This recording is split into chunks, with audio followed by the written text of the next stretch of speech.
Good. My name's Sabrina. I'll be your student nurse today. Today I'm going to be performing a bladder scan on you to check and make sure that you don't need a catheter. Could you please state your name and date of birth?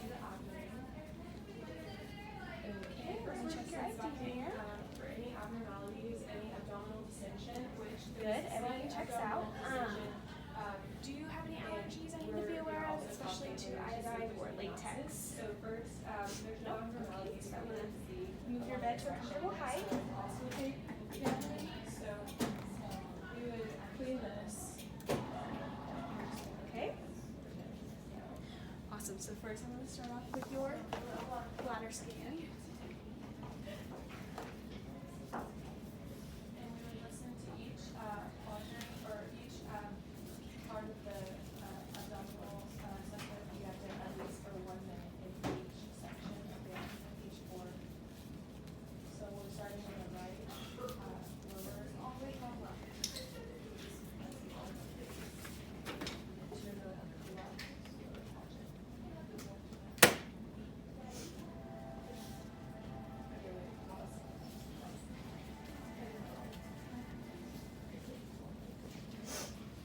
Okay, so I'm going to put some gel on you. It might be a little bit cold.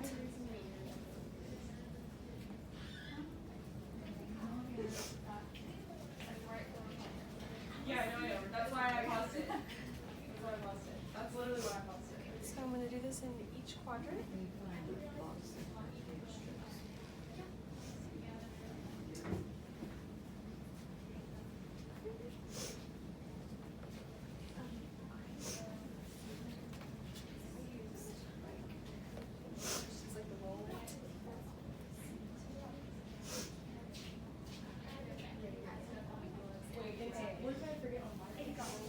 So unfortunately, your bladder volume is 200 milliliters, so we will have to get a doctor's order to straight catheterize.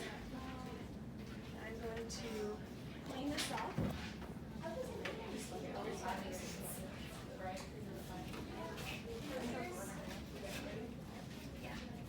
Okay, so now we're going to auscultate the abdomen in all 4 quadrants. So we're going to start in the right quadrant and listen for at least And then I would clean the patient off with a paper towel, just because you wouldn't want to clean them off with this. And then I would throw it away, grab the trash can. So at this point, I would leave and get a doctor's order. And then, so basically now I'd be coming back with the doctor's order to perform a catheterization.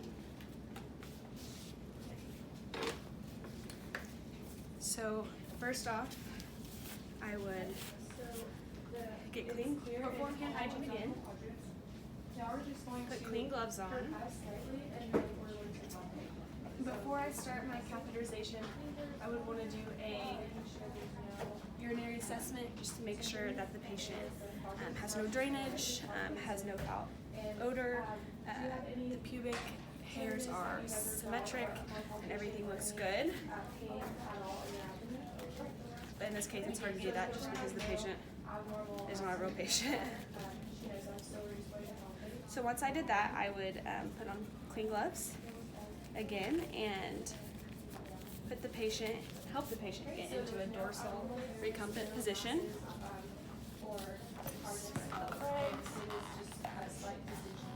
And you want to stay on the patient's right side during the procedure if you are right-handed.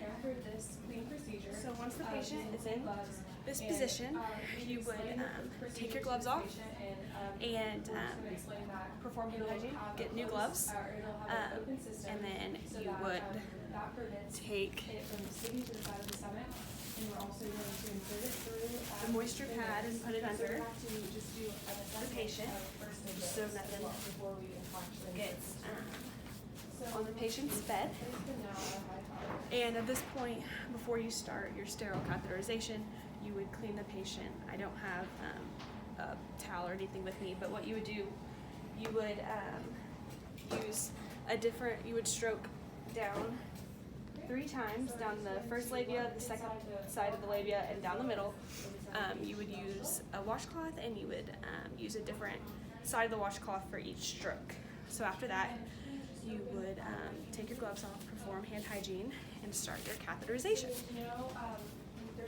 So the patient has been cleaned. This would not be opened. So this is sterile. You would take it out and you put it out in front of the patient.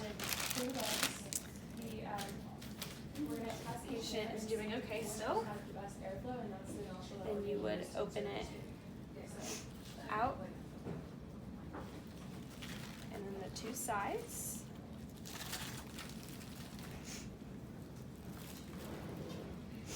And the outer 1 inch is contaminated. So at this point, you would put on your sterile gloves. You can either ask the patient to do it on the bed, or if you have a bedside table near that's clean, you can do it on that as well.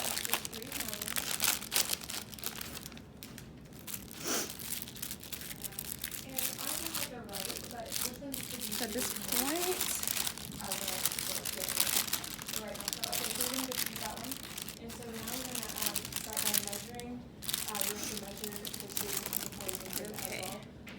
so you would start with your dominant hand. This is to prevent any fluid, or if the patient gets nauseous or anything, we're just going to cover it up. Okay, and so you can fix once both gloves are on. Then you would put your sterile hand under the cuff of the second glove. You would slide your other hand This is for to test the in. pH. This is the pH strip that we have inside the basin. And then now that they're sterile, or now that both your hands are sterile, you can fix the gloves, which obviously I had a problem with them. And this is going to be for the lubricant. So then you would get the underneath just to make sure that it's still sterile. Move it up. Same with this one. So now I'm sterile. Throw this away. Okay. So now that I'm ready, I will first start with the drape. So we're going to measure this. This drape is full all the way sterile, so you can touch it. And you'd open it up the blue side. So you want to get it all the way under the patient. You have to be very careful just to make sure you don't touch the patient. And normally, if the patient can, you would have him or her lift their bottom up or help them lift their bottom up, so you could get this under there with it staying sterile. So after that, you would take the thin straighted drape.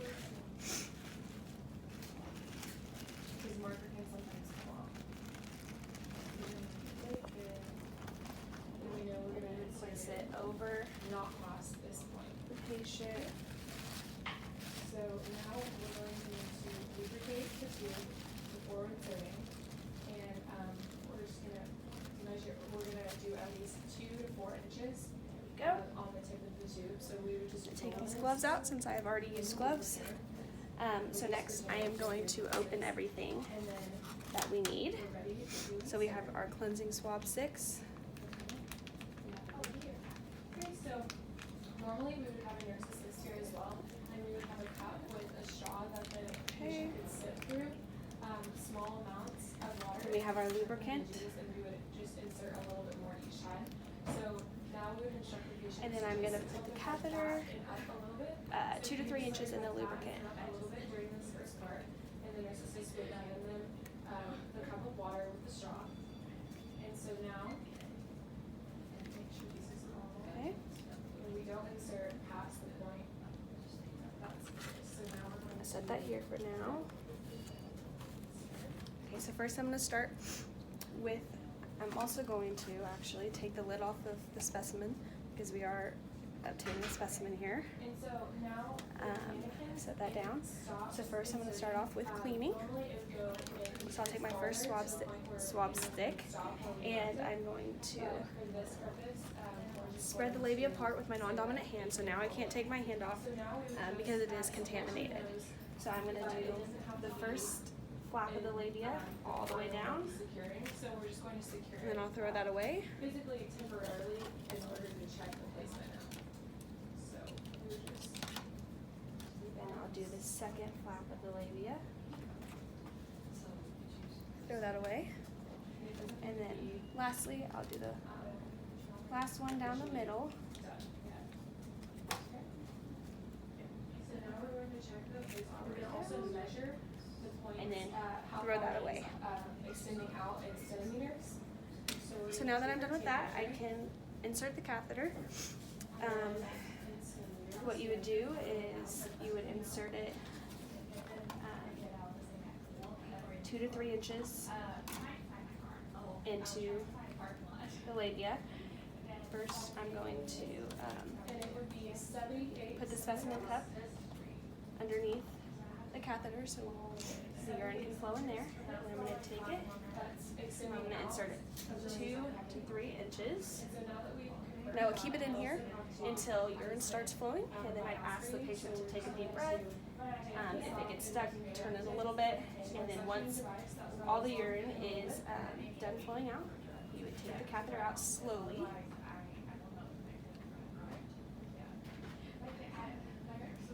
So we're going to take our syringe first to prevent negative pressure, And then you would throw it away with your gloves. So next, you would perform hand hygiene. And then we take this. Put on another pair of gloves. This is the open system to prevent us getting stuck, the tube getting stuck to the side of the stomach. And we're going to insert it.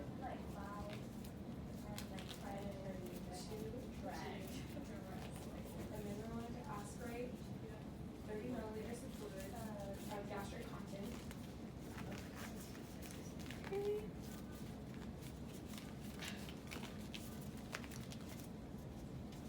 So once my new gloves are on, I will take the specimen, I will close it, I will put the date, the room number, my initials, and the doctor number on here, and I would keep this in sight, don't want that to go away without me seeing it, and then I would start and clean up.